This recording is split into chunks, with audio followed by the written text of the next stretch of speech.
لەسەر ڕاستپاردەی سەرۆک پاڤڵ جەلال تاڵەبانی سەرۆکی یەکێتی نیشتیمانی کوردستان و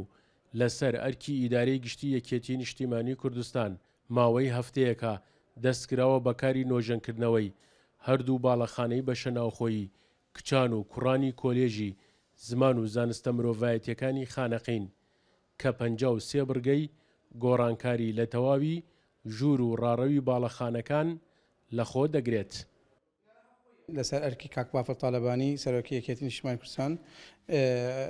بە نوێژنکردنەوەی بەشە ناوخۆیەکانی خانەقین کوڕان و کچان بکرێت و پارەکەی نزیکەی 290 میلیۆن دینارە کە هەر بەشێکی 143 میلیۆن دینار پێچێت و لە 53 بڕکە هەل بڕکەکانی لە چاکردنەوەی ئامێری فێنکردنەوەی هەوای فێکردنەوەی لەگەڵ گەرمکردنەوە و لەگەڵ بۆیلەر و لەگەڵ گۆڕینی دەرگاگان و لەگەڵ بۆراکردنی مەمەڕەکانە کارەبایی و سەقفستانەویە هەمووی بڕکەکانە لەگەڵ حەدیقەیەکی بە شێوەیەکی مۆدێرین. مامۆستایانی کۆلێژی زمان و زانستە مرۆڤایەتیەکانی خانەقین ئەم هەنگاوەی سەرۆک پاڤڵ جەلال تاڵەبانی سەرۆکی یەکێتی نیشتیمانی کوردستان بە گرنگ دەزانن بە ئامانجی زیاتر خزمەتکردن بە خوێندکاران و بواری خوێندنی باڵا لە کۆلێژەکەیاندا. بە ناوی ڕاگەرایەتی کۆلیژ زمان زانستە مرۆڤایەتیەکان زۆر سوپاسی کاک باڤڵ تاڵەبانی دەکەین بۆ نوێژنکردنەوەی هەردوو بەشە ناوخۆیەکانی خانەقین کوڕان و کچان و هەروەها پێش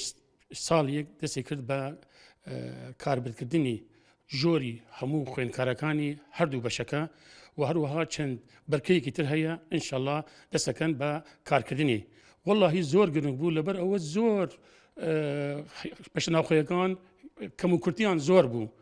لە هەموو شتێکەوە نەبەست قینەکان مەتبەخانەوە لە بۆیەخکردنەوە لە سەقفەکانەوە لە ئاوی سەقفەکان تێدە خوارەوە زۆر مهم بوو بۆی مە.